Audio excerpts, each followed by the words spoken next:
আমি পদ্মজা এক। ফাহিমা ক্লান্ত হয়ে ধপ করে ফ্লোরে বসে পড়ল। হাত থেকে লাঠি পড়ে গিয়ে মৃদু আওয়াজ তুলে। তার শরীর ঘেমে একাকার। কপালের বিন্দু বিন্দু ঘাম হাতের তালু দিয়ে মুছে বার কয়েক জোরে জোরে নিঃশ্বাস ফেলল। এরপর চোখ তুলে সামনে তাকালো। রিমান্ডে কোনো পুরুষই টিকতে পারে না, সেখানে একটি মেয়ে আজ 4 দিন ধরে রিমান্ডে। তার সামনে চেয়ারে বাঁধা অবস্থায় ঝিমুচ্ছে। 4 দিনে একবারও মুখ দিয়ে টু শব্দটি করল না। শারীরিক, মানসিক কত নির্যাতন করা হয়েছে তবুও ব্যথায় আর্তনাদ অবধি করেনি। মনে হচ্ছে একটা পাথরকে পিটানো হচ্ছে। যে পাথরের রক্ত ঝরে কিন্তু জবান খুলে না। তখন সেখানে আগমন ঘটে ইন্সপেক্টর তুষারের। তুষারকে দেখে ফাহিমা কাতর স্বরে বলল, সম্ভব না আর। কিছুতেই কথা বলছে না। তুষার অভিজ্ঞ চোখে মেয়েটিকে 2 সেকেন্ড দেখল। এরপর গম্ভীর কণ্ঠে ফাহিমাকে বলল, আপনি যান। ফাহিমা এলোমেলো পা ফেলে চলে যায়। তুষার একটা চেয়ার নিয়ে মেয়েটির সামনে বসল। বেশ কিছুক্ষণ চুপ থেকে বলল, আপনার সাথে আজ আমার প্রথম দেখা। মেয়েটি কিছু বলল না, তাকালো না। তুষা মেয়েটির দিকে সূক্ষ্ম দৃষ্টি মেলে তাকালো। বলল, মা বাবাকে মনে পড়ে? মেয়েটি চোখ তুলে তাকায়। ঘোলাটে চোখ, কাটা ঠোঁট থেকে রক্ত ঝরছে। চোখের চারপাশ গাঢ় কালো। চোখ দুটি লাল। মুখের এমন রং রিমান্ডে আসা সব আসামির হয়। তুষার মুখের প্রকাশভঙ্গি আগের অবস্থানে রেখেই আবারও প্রশ্ন করল, মা বাবাকে মনে পড়ে? মেয়েটি মাথা নাড়ায়। মনে পড়ে তার। তুষার একটু ঝুঁকে। মেয়েটি অসহায় দৃষ্টি মেলে তাকায়। তুষার মেয়েটির হাতের বাঁধন খুলে দিয়ে নির্বিকার ভঙ্গিতে প্রশ্ন ছুড়ল, নাম কি? যদিও তুষার মেয়েটির নাম সহ পুরো ডিটেইলস জানে, তবুও জিজ্ঞাসা করল।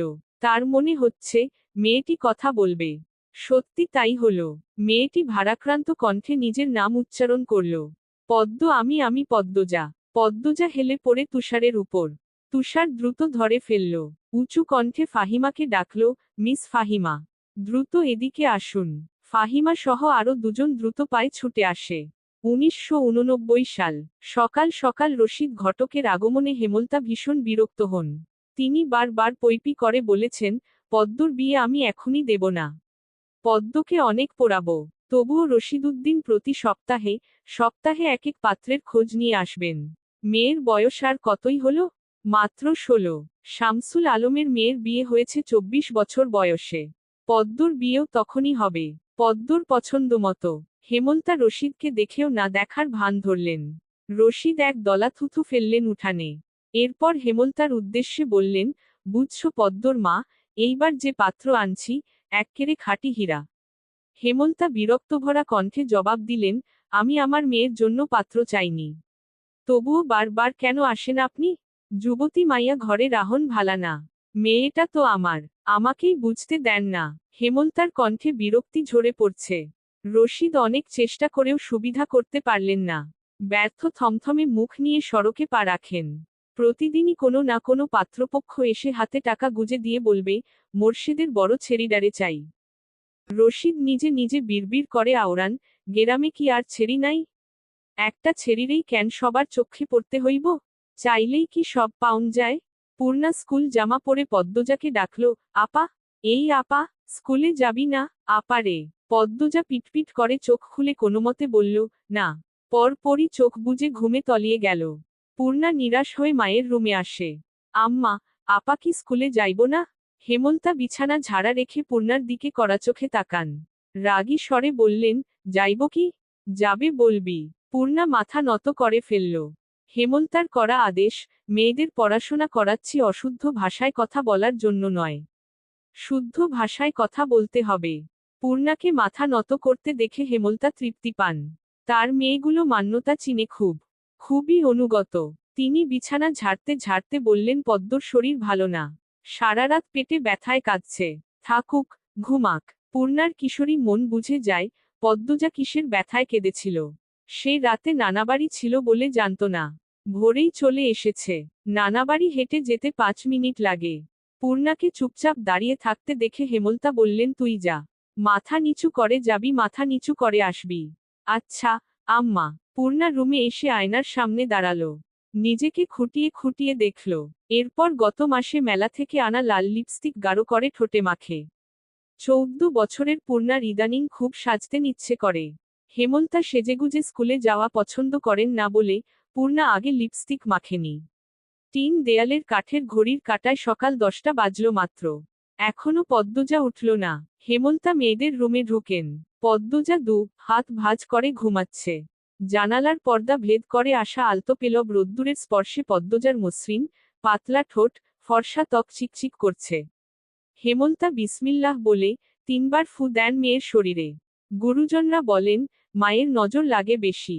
নজর কাটাতে বিসমিল্লাহ বলে ফু দিতে হয়। হেমলতার মায়া লাগছে পদ্মজার ঘুম ভাঙ্গাতে। তবুও আদুরে গলায় ডাকলেন, পদ্ম, এই পদ্ম। পদ্মজা চোখ খুলে মাকে দেখে দ্রুত উঠে বসে। যেদিন ঘুম থেকে উঠতে দেরি হয় সেদিনই হেমলতা ডেকে তুলেন। পদ্মজা অপরাধী কণ্ঠে প্রশ্ন করল, বেশি দেরি হয়ে গেছে আম্মা? সমস্যা নেই, মুখ ধুয়ে খেতে আয়। পদ্মজা দ্রুত কলপারে গিয়ে ব্রাশ করে, মুখ ধৌত করে। হেমলতা শিক্ষকের মেয়ে, তাই তার মধ্যে নিয়ম নীতির প্রভাব বেশি। মেয়েদের শক্তপোক্ত নিয়মে রেখে বড় করছেন। পদ্মজা রান্নাঘরে ঢুকে দেখল প্লেটে খাবার সাজানো। সে মৃদু হেসে প্লেট নিয়ে টেবিলে গিয়ে বসল। তখন হেমলতা আসেন। পদ্ম দ্রুত ওড়না দিয়ে মাথা ঢাকে। হেমলতার দেওয়া আরেকটা নিয়ম, খাওয়ার সময় মাথা ঢেকে খেতে হবে। পদ্মজা নিশ্চুপ থেকে শান্তভঙ্গিতে খেতে থাকল। হেমলতা মেয়েকে সহজ কণ্ঠে বললেন, তাড়াহুড়ো করছিস কেন? মুখ ধুতে গিয়ে চুল ভিজিয়ে এসেছিস। খেয়ে রোদে বসে চুলটা শুকিয়ে নিবি। আচ্ছা আম্মা। আম্মা পূর্ণা প্রেমা আসে নাই? পূর্ণা আসছে, স্কুলে গেছে। প্রেমা দুপুরে আসবো। আম্মা আব্বা কবে আসবেন? পদ্মজার প্রশ্নে হেমলতা দাঁড়িয়ে পড়লেন। শুকনো গলায় জবাব দেন, জানি না। খাওয়ার সময় কথা বলতে নেই। হেমলতা চলে যেতেই পদ্মজার চোখ থেকে টুপ করে এক ফোঁটা জল পড়ে পাতে। পদ্মজা দ্রুত হাতের উল্টো পাশ দিয়ে চোখের জল মুছে। পদ্মজার জীবনে জন্মদাতা আছে ঠিকই, কিন্তু জন্মদাতার আদর নেই। সে জানে না তার দোষটা কি। কেন নিজের বাবা বাকি বোনদের আদর করলেও তাকে করে না? কথা অবধিও বলেন না। 2বার মাকে জিজ্ঞাসা করেছে সে, আমি কি তোমাদের সত্যিকারের মেয়ে আম্মা? সন্তান হয় না বলে কি দত্তক এনেছিলে? আব্বা কেন আমাকে এত অবহেলা করেন? ও আম্মা বলো না। হেমলতা তখন নিশ্চুপ থাকেন।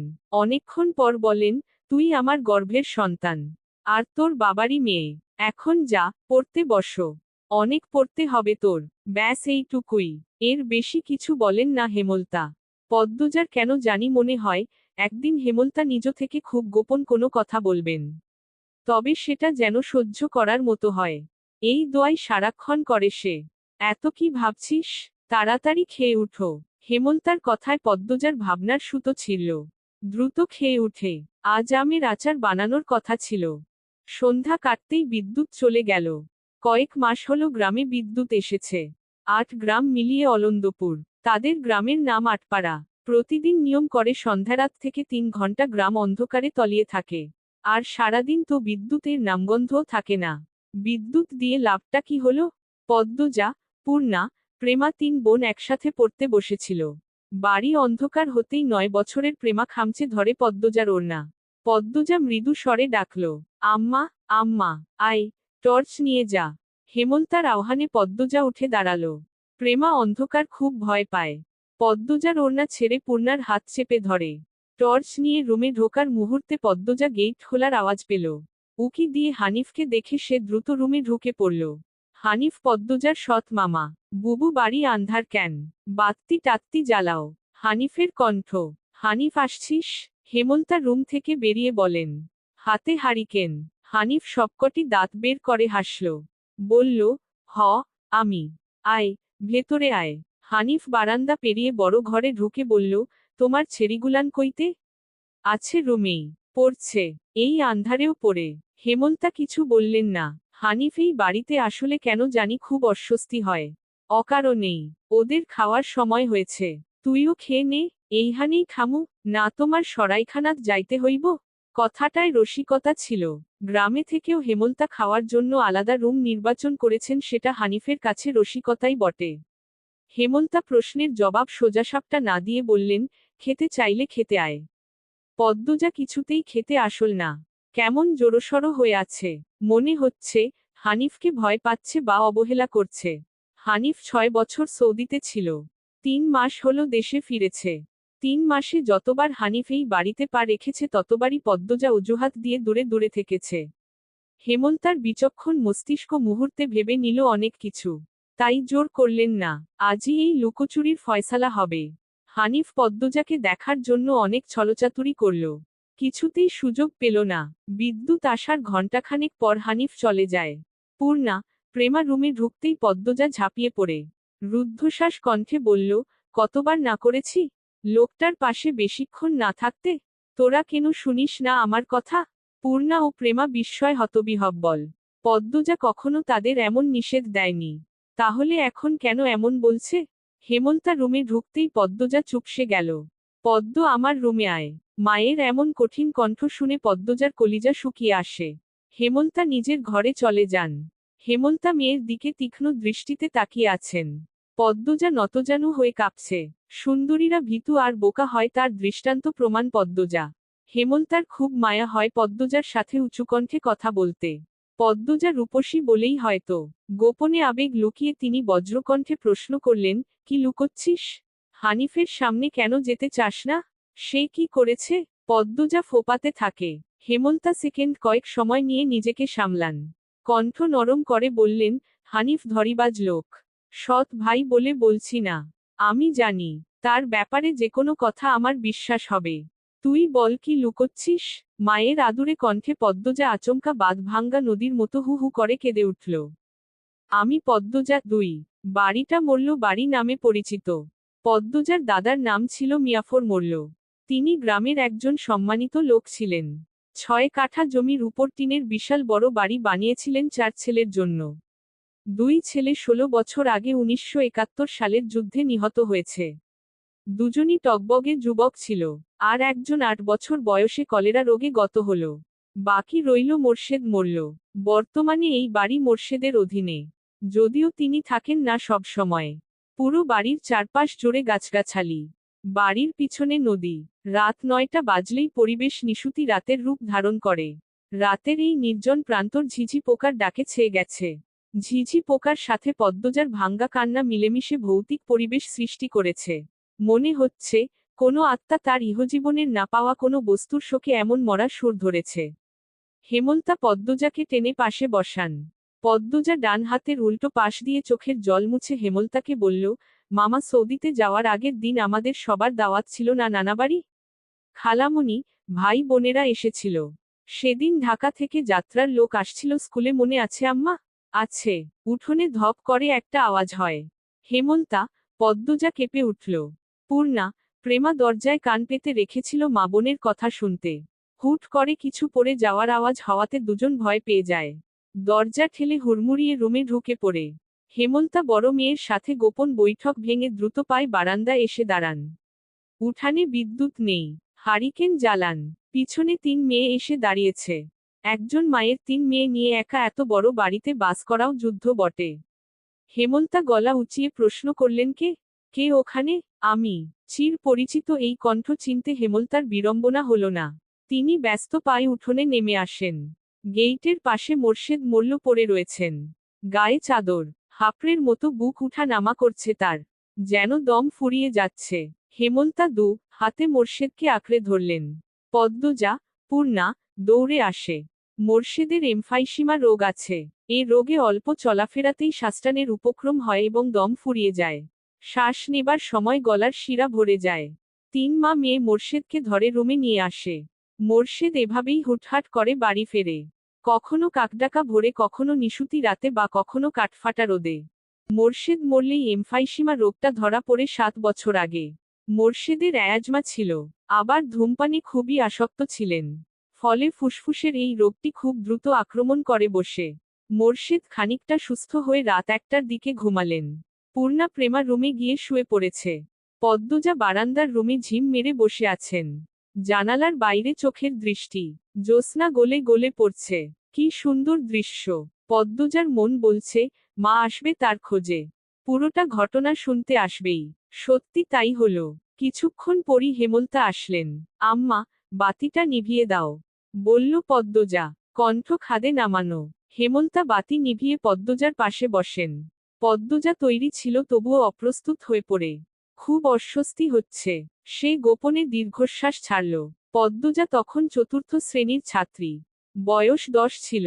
খুব কম বয়সেই তাকে স্কুলে পাঠানো শুরু করেন হেমলতা। সেদিন নানাবাড়িতে সবার দাওয়াত পড়ে। হানিফ চলে যাবে সৌদিতে, তাই এত আয়োজন। পরিবারের মিলন আসর বসে। স্কুল মাঠেও সেদিন নাচ গান অনুষ্ঠিত হয়। বাড়ির সবাই সেখানেই চলে যায়। বাড়িতে থাকে শুধু পদ্মজা, পদ্মজার বৃদ্ধ নানা আর হানিফ। পদ্মজা ঘুমে ছিল, তাই বাকিদের সাথে যেতে পারেনি। যখন ঘুম ভাঙে আবিষ্কার করল বাড়িতে কেউ নেই। মোর্শেদ হঠাৎ করে অসুস্থ হওয়াতে হেমলতা বাপের বাড়িতে উপস্থিত ছিল না। পদ্মজা বাড়ি থেকে বের হওয়ার উপক্রম হতেই কানে আসে হানিফের ডাক। পদ্মজা মিষ্টি করে হেসে মাথা নাড়াল। হানিফের লোলুপ দৃষ্টি তখন পদ্মজার সারা শরীর ঘুরে বেড়াচ্ছে। এইটুকু মেয়ের ফর্সা চামড়া বিকৃত মস্তিষ্কের হানিফকে যেন বড্ড টানে। আয় তো আমার ঘরে আয়। সহজ সরল শিশুসুলভ পদ্মজা মামার ডাকে সাড়া দিল। সে শুনেছে, মামা ভাগ্নে যেখানে আপদ নেই সেখানে। অথচ সেদিন সে মামাকেই ঘোর বিপদ হিসেবে জানল। পদ্মজা রুমে ঢুকতেই হানিফ দরজা লাগিয়ে দিল। পদ্মজার মন কেমন করে উঠে হানিফের অদ্ভুত চাহনি আর দরজা লাগানো দেখে। হানিফ কুৎসিত অঙ্গভঙ্গি প্রদর্শন করতে থাকে। পদ্মজার দেখতে খুব খারাপ লাগছে। ভয় করছে। এদিকে আয় তোর লগে গল্প করি। হানিফ বিছানায় বসে পদ্মজাকে কাছে ডাকে। পদ্মজা কাছে যেতে সংকোচ বোধ করে। হানিফ পদ্মজার ডান হাতে ধরে টেনে কোলে বসায়। তুই জানোস, তুই যে সবার থাইকা বেশি সুন্দর? হানিফের প্রশ্ন পদ্মজার কানে ঢোকেনি। সে মোচড়াতে থাকে হানিফের কোল থেকে নামার জন্য। আপত্তিকর স্পর্শগুলো পদ্মজার খুব খারাপ লাগছে। কাঁদতে ইচ্ছে হচ্ছে। মোছরাস ক্যানরে ছেড়ি, শান্তিমতো বইয়া থাক। মামা মেলা থাইকা সাজনের জিনিস কিন না দিমু। হানিফ শক্ত করে হাতে ধরে রেখেছে পদ্মজাকে। পদ্মজা কিছুতেই নামতে পারছে না। মামা আমি চলে যাব। কাদো কাদো হয়ে বলল পদ্মজা। কই যাবি? মামার ধারে থাক, বলল হানিফ। হানিফের শক্তপোক্ত হাতের স্পর্শগুলো শুধু অস্বস্তি দিচ্ছে না, স্পর্শকাতর জায়গাগুলো ব্যথায় বিষিয়ে উঠছে। পদ্মজা কেঁদে উঠে ভেজা কণ্ঠে বলল, বাড়ি যাব আমি। ব্যথা পাচ্ছি মামা। হানিফ হাতের বাঁধন নরম করে আদুরে গলায় বলল, আচ্ছা, আর ব্যথা দিতাম না। কান্দিস না। পদ্মজা চট করে কোল থেকে নেমে পড়ে। হানিফকে তার আজরাইল মনে হচ্ছে। মায়ের কাছে সে আজরাইলের অনেক গল্প শুনেছে। আজরাইল যখন জান নিতে আসবে তখন শরীরে খুব কষ্ট অনুভব হবে। এই মুহূর্তে যেন ঠিক তেমনই অনুভূতি হলো। তাহলে তার হানিফ মামাই আজরাইল। পদ্মজা দরজা খুলতে পারবে না। তাই হানিফকে ভীতিকণ্ঠে অনুরোধ করল, মামা দরজা খুলে দাও। কেন? আমি তোরে যাইতে কইছি? হানিফের কর্কশ কণ্ঠের ধমকে পদ্মজা ভয় কেঁপে উঠল। তার চোখ বেয়ে জল পড়তে থাকে। হানিফ পদ্মজাকে জোর করে কোলে তুলে নেয়। পদ্মজা কাঁদছে। তার খুব ভয় লাগছে। বারবার বলছে, মামা আমি বাড়ি যাব। হানিফের তাতে বিন্দুমাত্র ভ্রুক্ষেপ নেই। বাড়িতে কেউ নেই। বৃদ্ধ সৎ বাবা কানে শুনে না। পদ্মজা হানিফকে কিল ঘুষি দিতে থাকে। সেই সাথে জোরে জোরে কান্না শুরু করে। এভাবে কাঁদলে পাশের বাড়ির যে কেউ চলে আসবে। হানিফের রক্ত টগবগ করছে উত্তেজনায়। সে দ্রুত ওড়না দিয়ে পদ্মজার মুখ, হাত, পা বেঁধে ফেলল। পদ্মজার চোখের পানি হানিফের চোখে লাগেনি। হানিফ ভীষণ আনন্দ পাচ্ছে। পৈশাচিক আনন্দ পাচ্ছে। সে সিগারেট জ্বালায়। খুব আনন্দ হলে তার সিগারেট টানতে ইচ্ছে হয়। সিগারেট টানতে গিয়ে মাথায় আসে নৃশংস ইচ্ছে। নাক, মুখ দিয়ে ধোয়া উড়িয়ে সিগারেট 2 আঙ্গুলের মাঝে রেখে পদ্মজার বাম পায়ের তালুতে চাপ দিয়ে ধরে রাখে। পদ্মজা হাউমাউ করে কেঁদে উঠল। হেমলতা হাতে শক্ত করে মেয়েকে বুকের সাথে জড়িয়ে ধরেন। পদ্মজা কাঁদতে কাঁদতে বলল, আম্মা, তখন আমার খুব কষ্ট হচ্ছিল। আমার দমটা বেরিয়ে যাচ্ছে মনে হচ্ছিল। আমি তোমাকে খুব ডাকছি আম্মা। তুমি আসনি। পদ্মজার কথাগুলো হেমলতার বুক রক্তাক্ত করে দেয়। এ যেন 1971 সালের পাকিস্তানিদের নৃশংসতা। নিজের চোখে তিনি দেখেছেন পাকিস্তানিদের নিষ্ঠুরতা। হানিফ আর তার দেখা অত্যাচারী পাকিস্তানিদের মধ্যে কোনো তফাত নেই। হেমলতা নির্বাক বা ক্রুদ্ধ। শুধু অনুভব হচ্ছে, তার বুকে পড়ে আদরের পদ্মজা হাউমাউ করে কাঁদছে। সর্বাঙ্গ যেন কাঁপছে। হানিফকে ক্ষত বিক্ষত করে দিতে হাত নিষ্পিস করছে। সেদিন একটুর জন্য পদ্মজা ধর্ষণ হয়নি। বাড়িতে সবাই ফিরে এসেছিল। পদ্মজা পোড়া স্থানের যন্ত্রণা সহ্য করতে না পেরে অচেতন হয়। বাকিটুকু আর পদ্মজাকে বলতে হয়নি, হেমলতা জানেন। পদ্মজার গা কাঁপিয়ে জ্বর আসে। 21 দিন বিছানায় ছিল। ততদিনে হানিফ দেশ ছেড়ে চলে যায়। পদ্মজা ভয়, লজ্জায় ঘটনাটি কাউকে বলেনি। পায়ের পোড়া দাগ দেখে যখন হেমলতা প্রশ্ন করেছিল পা এমনভাবে পুড়ল কি করে, পদ্মজা সহজভাবে জবাব দিয়েছিল চুলার কাছে গিয়েছিলাম। চুলার লাকড়ির আগায় পা লাগছিল। কথাটা পদ্মজা সাজিয়েই রেখেছিল, সাথে অনেক যুক্তি। তাই মিথ্যে বলতে একটুও কাঁপেনি। পুরো ঘটনাটা পদ্মজার বুকে তাজা হয়ে আছে। এই 6 বছরে লুকিয়ে কতবার কেঁদেছে সে। সবসময় চুপ করে কোথাও বসে থেকেছে। হেমলতা মেয়ের নিশ্চুপতা দেখে মাথা ঘামাননি। কারণ পদ্মজা ছোট থেকেই চুপচাপ ছিল। কিন্তু আজ হেমলতার খুব আফসোস হচ্ছে। নিজেকে অপরাধী মনে হচ্ছে। তিনি ভেবেছিলেন তার 3টা মেয়েই তার কাছে খোলা বইয়ের মতো, চাইলেই পড়া যায়। বিশেষ করে পদ্মজাকে বাড়ির পিছনের নদীর বুক দিয়ে তরতর করে বয়ে যাওয়া স্বচ্ছ টলটলে পানির মতো মনে হতো, যার জীবনে অস্বচ্ছ বলতে কিছু নেই। সবই সাদামাটা, সহজ সরল। অথচ পদ্মজার জীবনেই কত বড় দাগ জ্বলজ্বল করে জ্বলছে। কত বড় ঘটনা লুকিয়ে ছিল। মেয়েরা কথা লুকিয়ে রাখার সীমাহীন ক্ষমতা নিয়ে জন্মায়। কথাটি নিজের মেয়েদের ক্ষেত্রে মাথায় আসেনি। পদ্মজা শান্ত হলে হেমলতা বললেন, পাটা দেখি। পদ্মজা বাপা বিছানায় তুলল। হেমলতা পদ্মজার পাকলে নিয়ে পোড়া দাগটা দেখেন মনোযোগ দিয়ে। রক্ত টগবগ করে উঠে। রন্ধ্রে রন্ধ্রে হিংস্রতা যেন লুটোপুটি খাচ্ছে। এই পোড়া দাগ হানিফের রক্ত দিয়ে মুছব। কথাটি কত সহজ করে বলেছেন হেমলতা। তবুও পদ্মজা কেঁপে উঠল। কি যেন ছিল কথাটিতে। শরীরের পশম দাঁড়িয়ে পড়ে হেমলতা বারান্দার রুম ছেড়ে বড় ঘরে ঢুকেন। মিনিট কয়েক পর রামদা ছুরি হাতে নিয়ে উঠোনে যান। উঠোনের এক পাশে শক্ত পাথর আছে। ছুরিটা পাথরে ঘষতে থাকলেন সাবধানে। ঘষতে ঘষতে পাথর গরম হয়ে আগুনের স্ফুলিঙ্গ দেখা দেয়। মানে ধার হয়ে গেছে। পদ্মজা বারান্দা থেকে দেখছে। অজানা আশঙ্কায় তার বুক কাঁপছে। হেমলতা বারান্দা পেরিয়ে রুমে ঢুকতে যাবে তখন পদ্মজা উৎকণ্ঠিত গলায় ডাকল, আম্মা। আন্নার চাচার এক মেয়ে নিখোঁজ শুনেছিস তো বড়দের মুখে? সেই মেয়ের ধর্ষক হানিফ। ধর্ষণের পর পুঁতে ফেলেছে। অলন্দুপুরের এই একটা মানুষই এতটা নৃশংস। আমি তখন ঢাকা পড়তাম। বাড়ি এসে জানতে পারি ঘটনা। আম্মার অনুরোধ আর কান্নায় আমি সেদিন মুখ খুলিনি। এত বড় পাপ চেপে যাই। সেই শাস্তি আমি ধীরে ধীরে পাচ্ছিলাম। আজ পুরোপুরি পেয়ে গেলাম।